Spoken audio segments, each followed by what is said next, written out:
Hi, my name is Representative Joy Garratt.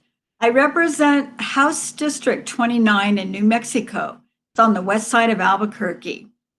Thanks to, and I'm going to read who exactly donated this book.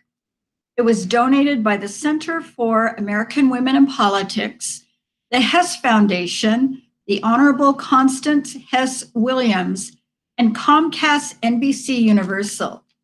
This book was united to women legislators around the state to share, especially with fourth grade students. And so today I am so honored to share this book with not just fourth graders, but anybody who watches this YouTube video of me reading the book. It's called Grace Goes to Washington, and it was written by Kelly DiPucchio and illustrated by Luyen Pham. They've done a beautiful job to talk about how our democratic process works, not just in Washington, but right in a classroom and a school, an elementary school in this case. So let me start. Title page, Grace Goes to Washington by Kelly DiPucchio, illustrated by Luyen Pham. So I'm going to show the picture and then I'll read.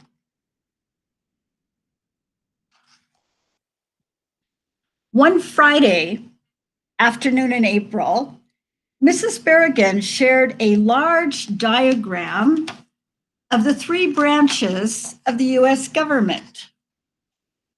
And we have three branches: judicial, legislative, and executive.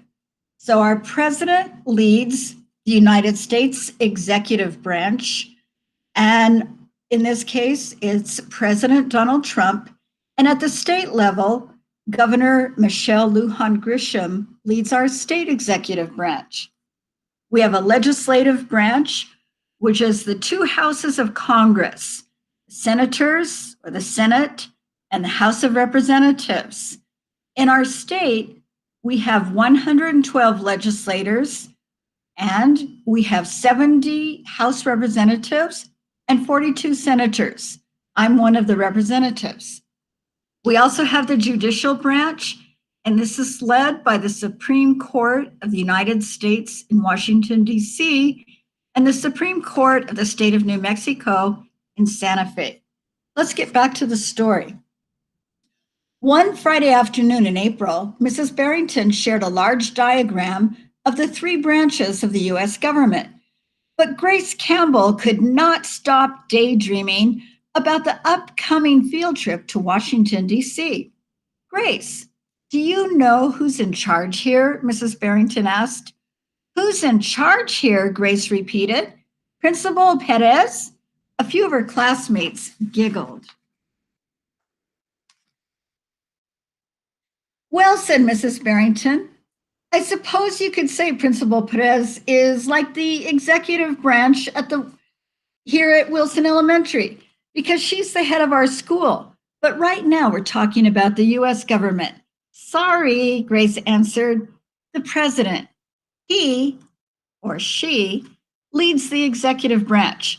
That's correct, Mrs. Barrington smiled. The president. The last bell of the day rang. We'll discuss this more next week, she announced. Student council members Grace and Sam, don't forget, you have a meeting after school.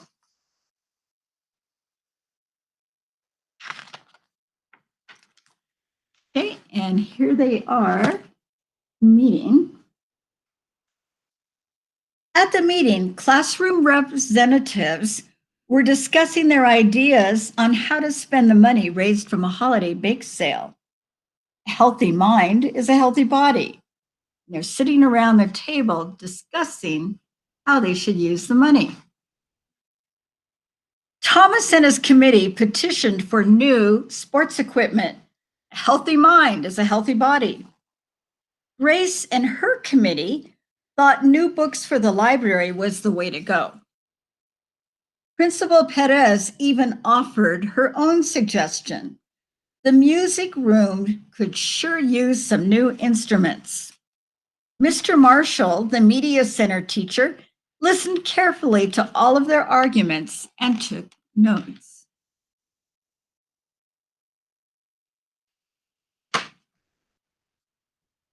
They all are good ideas, Grace later admitted to Sam. There's no way we'll agree before the vote next week. You know what I was thinking of during the meeting, Sam asked. No, what? If Principal Perez is like the executive branch, I think the student council is kind of like the legislative branch because we're the elected leaders from each class and we help make decisions for the school. Grace considered Sam's comparison. Yeah, who knew so many people had a say in how to spend cookie money, she grumbled. But this is like the state of New Mexico. The legislators have to decide, how are we going to use the money that comes from your family's taxes that they pay, that come from the revenues, that come from our oil and gas industry, from other taxes, from all sorts of places. How are we going to spend that money?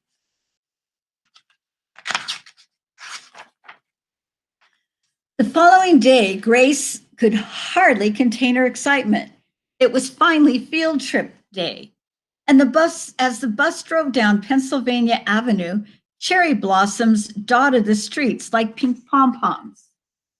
And Washington, D.C. is very famous because every spring there's this cherry blossom festival where the trees bloom so beautifully.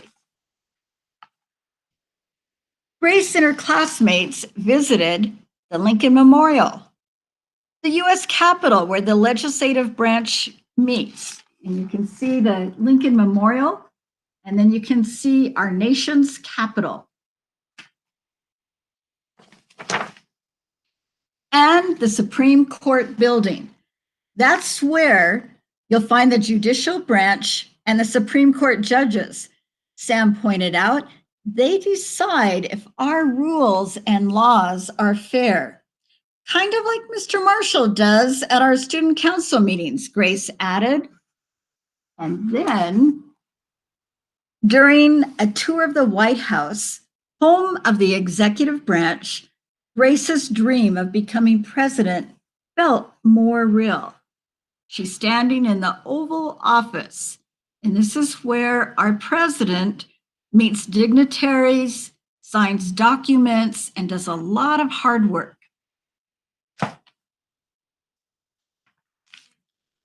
The final stop of the day was the Martin Luther King Jr. Memorial. Grace studied the words engraved on the monument and thought about their meaning. And let me read them carefully to you. Make a career of humanity. Commit yourself to the noble struggle for equal rights.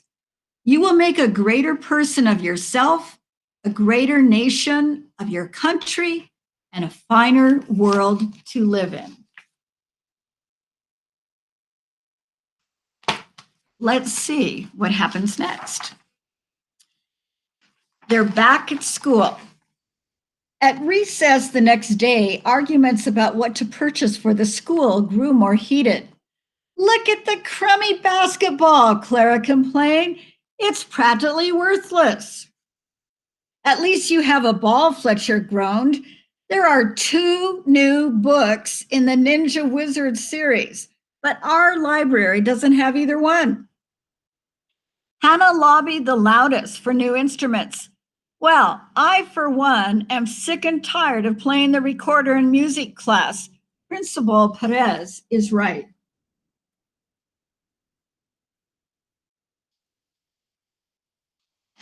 Grace glanced at Thomas.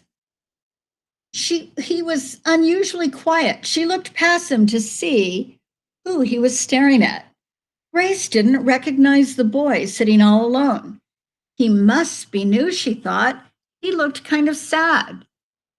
Just then the bell rang and the students scattered. And here's the boy sitting by himself.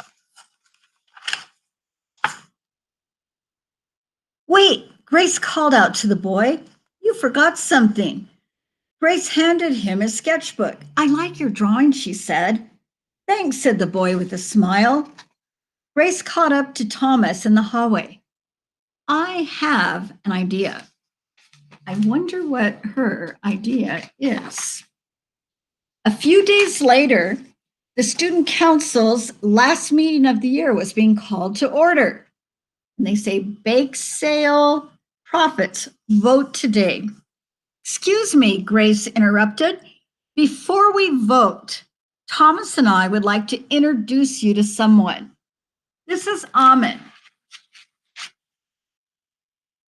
He's new to our school. We'd like you to consider one more option for how to spend the bake sale money." Together, they rolled out a big poster. I have no idea what their idea is. "We're calling it the Friendship Mall." Thomas said proudly. "Almond helped us design it. It's a place where you can go at recess to let other students know when you need a friend," Almond explained. And it says flowers to make you happy, grass, benches where you can sit, talk, and play, a mosaic made out of many colors. We can make that themselves. This is their plan. And it says give, love, share. Next, Thomas spoke about their field trip to Washington, D.C., and Grace read a quote from Martin Luther King Jr. "A finer, kinder world starts with us and the choices we make." She concluded, "Thank you for listening."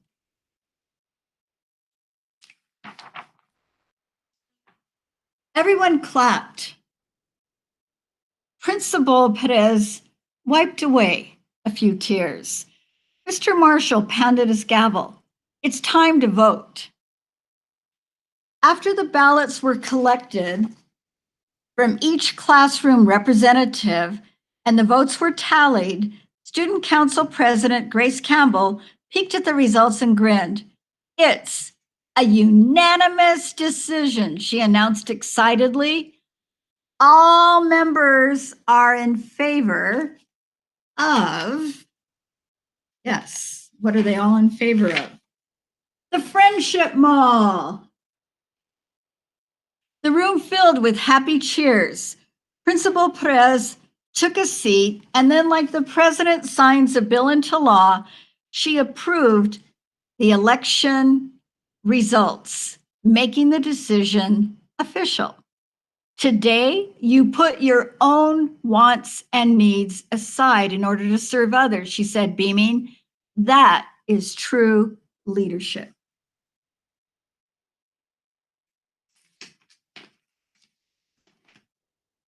This time, everyone agreed. And here you can see them dedicating their new Friendship Mall.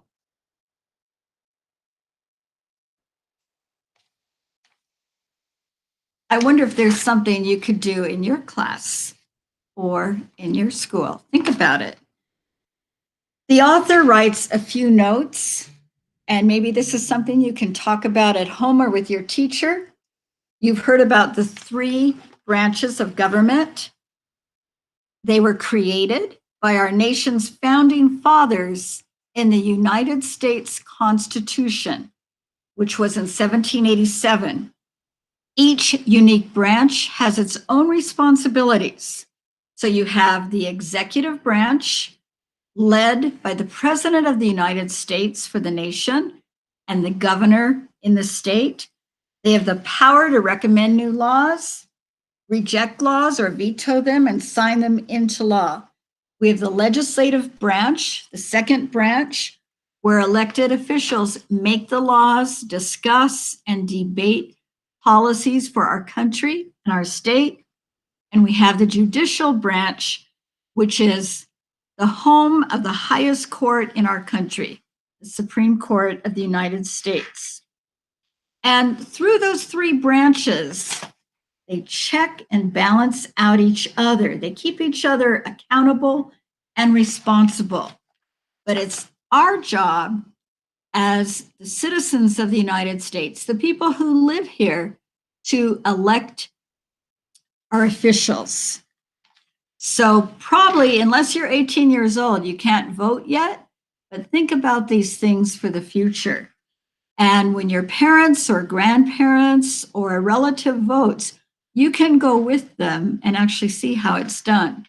We have a primary election every 2 years in June, and then we have a general election to make our final votes known in November. And then there's some different ways you can get involved as a citizen. I'm just going to read a couple of them that apply more to you at your school. You can make a civics club for students. That's where you talk about what happens in the government or climate change or how to make people feel welcome at your school. If you don't have a student council, talk to your teacher, talk to your principal, and see if you can make a student council at your school if you don't have one. You can study about the United States Constitution and the Bill of Rights. The First Amendment gives us, to start with, freedom of speech. We can express ourselves even when we don't agree with the government. Other things you can do is include writing letters to the newspaper editor about your opinions, writing letters to the United States President, to your senator, to your representative. You can create a newspaper at your school or in your neighborhood. You can donate things to people in need during the COVID-19 crisis. Many people are donating food and supplies to our reservation and Pueblo brothers and sisters who need help. We have food banks throughout New Mexico where you can donate food to help your neighbors. Your own family may need help. When we help our community, we not only help everybody else, but we actually even help ourselves. So there's many things that you can do. I hope you're inspired by this simple story. I love it because you can apply what happened in this book right where you are today, in your home, in your classroom, or in your neighborhood. Thanks for listening. I hope you enjoyed it. And I'm going to stop my recording